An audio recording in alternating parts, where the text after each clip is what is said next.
Kris Krohn here on Limitless TV, and I have Marianne DeNavas joining us today talking about our paradigms. Really big word. A lot of you are out there and searching online saying, how do I change my paradigm? And we're going to talk about what is a paradigm, what can you do to change it, and I've asked Marianne also in this video to bring out the big guns and share her most powerhouse technique for changing the way that you think for the better.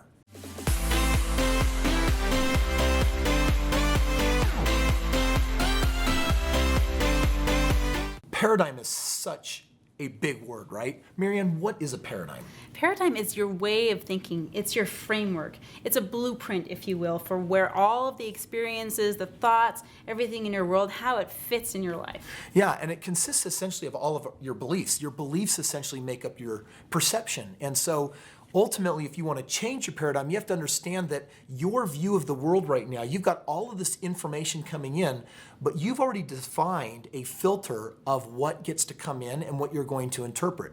It's interesting that if you were to take a dog and beat it every day of its life and then bequeath it to a new master that would love it, it's probably going to show up the first day with the master scared and terrified, wetting itself, biting, or doing some type of inappropriate behavior, because that's its lens. It's all that it knows. We as human beings, we've also formed our lens. Tell me what kind of human beings get produced from childhood, typical childhood. Oh my gosh, this is such a fascinating conversation.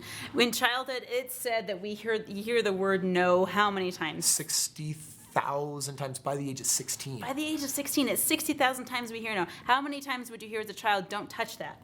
Well, as parents, I mean, our children are doing all sorts of things they don't understand in the world. And so I don't think it's necessarily even bad parents, but we say no to children to keep them safe, or because they're not ready for bigger responsibility when they're so small and so underdeveloped. So all of these ideas of no, don't touch that, you can't, they're intended to keep the child safe. But think about all of those ideas. Every time you hear that, it's another beam in your building, in your framework, in your paradigm of how you see life. So if you hear the word no, or if you hear raised tones voices, maybe you grew up in a home where there was loud voices and anger and bad words that were said all around. That's the paradigm with which you see the world. Well, then we become adults, and it doesn't just change from one night to the next. We're actually still living in a world of no's and can'ts and don'ts and shouldn'ts. And I think that that's why so many of us are so limited in just, hey, I wanted to lose weight, but I'm struggling to, or I want to have a happier marriage, but I'm too busy blaming my spouse for what's going wrong, or, you know, I'd like a better job, but I don't know how to get a raise. And it's living in that world of no, I can't. And I call it the world of big fat but. I want to, but I can't. I want to, but I don't know how. I want to, but, and it's this excuse after excuse. And that's what you end up with. It's a whole load of excuses. Yeah. So the question today is, we have our paradigms, and it's constructed by all of our beliefs, and some of them are empowering, some of them are positive, but we also got a lot of just junk in there that just says, I can't, I shouldn't, I'm not allowed, I'm too old, I'm too young, I'm too fat, my body won't do this, my genetics don't allow me this, I'll never this, I can't this, that's too much money, my financial barometer says no, right? All of these ideas. So how do you change it?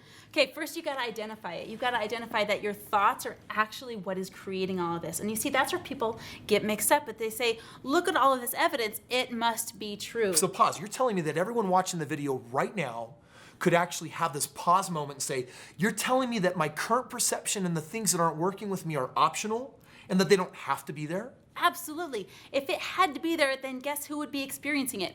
Everybody. Everyone would experience it. But we know that people don't. We know that people have different experiences in life. We know there are people that live on the street and they have all of these I can't notions and they have plenty of evidence to support it. We know there are people that live in amazing homes with affluence all around them and they have some belief systems that support that.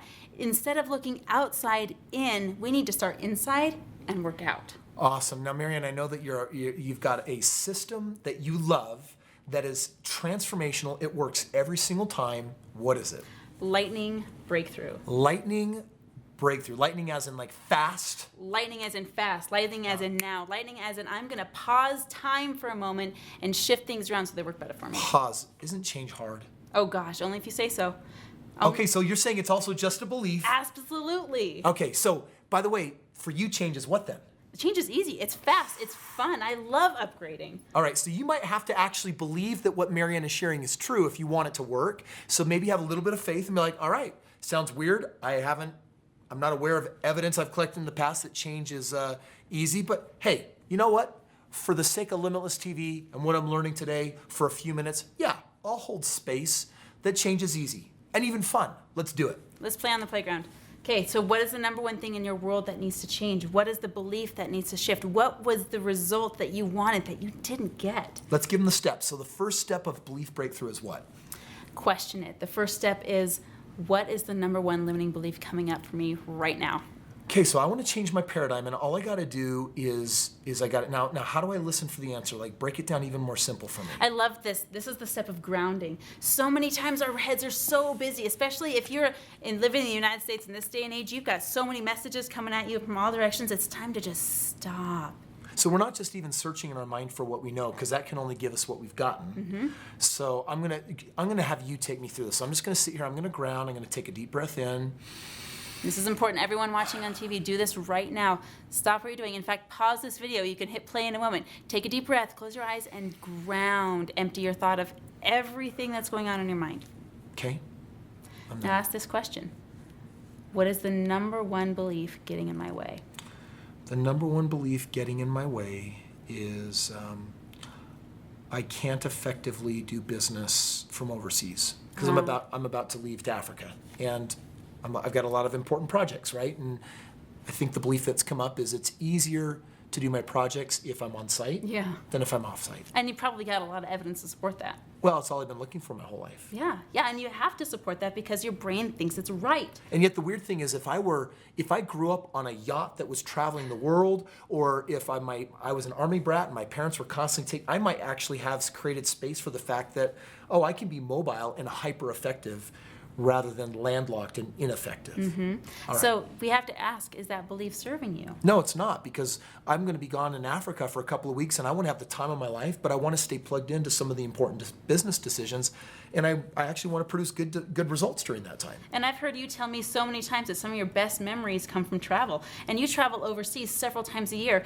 and one of two things has got to happen. Either you got to be really bad at business and keep traveling, or you need to stop traveling and rock business. Now, is that a paradigm that's working for you? No, it's not. I would actually love to live in a world where I could just travel as much as I choose, and business goes the same regardless. Business is always growing, improving, and moving along, whether I'm present or not. Now, you've actually taken the third step. We've asked the first step. What's the number one limiting belief? Okay, so mine is that I can't effectively do business from a distance. And we've analyzed the cost. It's high. Yeah. I'm not going to have as much fun on my trip because I'll be worrying. Yeah, and now we need to ask the third question.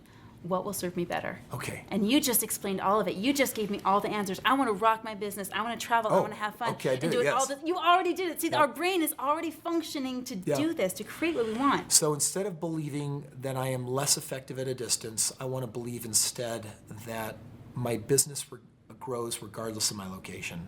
My business grows effectively while I travel. Absolutely. Now, let's start to collect evidence already that is happening. What evidence do you have that that's already true? You know what? It's interesting. I do travel overseas 4 times a year on average, and every time I come back, I'm actually pleased with what my business has done. So all I really am manifesting is a worry. And the evidence that I have is that I effectively do business from a distance. And can I even add something on top of that? Sure. That when you are traveling, it actually enhances your business. Okay, that's a belief that I want to run with. I don't even think it matters in this moment whether it's ever been true in the past. It's more this idea that I want to make it true, so I want to collect evidence to that. Absolutely. So I'm going to believe that I'm more effective doing business from a distance. How incredible is that? Okay, that feels good. I like that. So how do I lock in this new belief, right? Like, okay, we went through the process. I found a part of my paradigm that wasn't working. I analyzed the cost. I replaced it with an idea that I like a whole lot more. Now what? Now you got to lock it in. You got to anchor it. You got to make it real for you.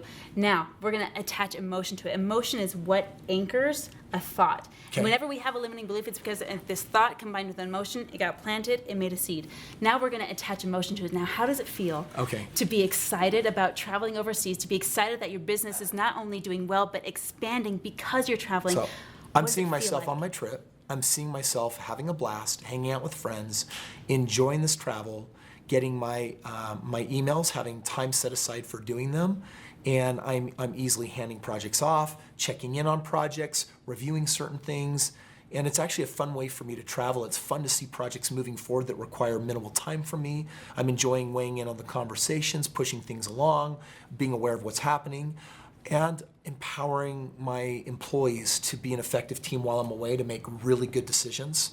And I'm choosing by choice to feel joy, actually eagerness and excitement. There's a lot of excitement building, and that I'm loving this part of my life. Yeah. And what does that feel like to include all of those things? It feels really, really good. Now, what do you get to do in the next 24 hours that reflects that choice? So my action step is I'm going to sit down with members of my team, and I'm going to review the priorities of projects and invite them to keep moving forward, and maybe review some of our deadlines and what we're trying to do, and empowering them to be able to let them know that I'm available through email and text, but I'm otherwise empowering them to take initiative, own the project, and to continue furthering it whether I weigh in or not. So it sounds like not only are you able to take things on and own what's yours, but you're able to pass things off and empower others, Yeah. which actually moves your business forward at a faster rate than it would have otherwise. I like this. That's Yeah. good. Lightning breakthrough is a total key to reparadigming. Okay, so if we were just to review the steps, it starts off with finding a limiting belief in a grounded state. The next thing is weighing out the cost. The third thing is finding a new belief, locking it in by imagining it, visualizing it with all the energy that I choose to attach to it.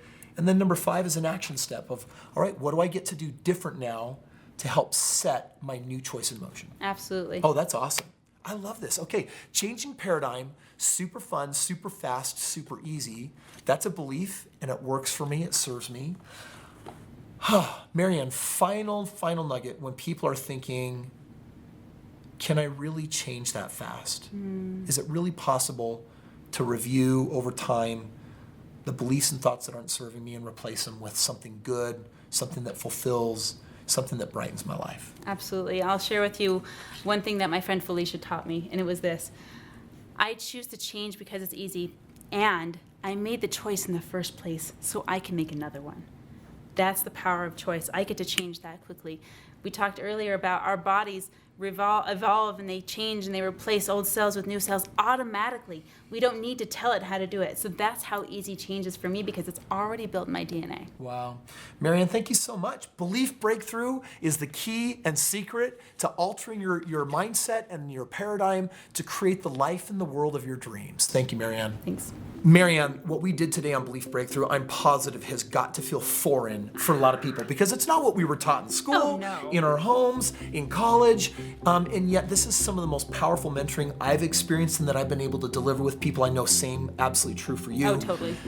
If people wanted to learn more about Breakthrough, obviously you're an author on the book, the definitive bestseller on Limitless, which is all about how do you do Breakthrough. But if someone wanted to get hands-on, spend time with you, and even certify in Belief Breakthrough and really make it first nature so they become the expert at changing their mindset, how would they do that? You know, we actually make this available to the public on a regular basis. In fact, there's a link below you're going to want to click on. Come join us at our next event and see how you can not only experience Breakthrough, but get certified in it as well.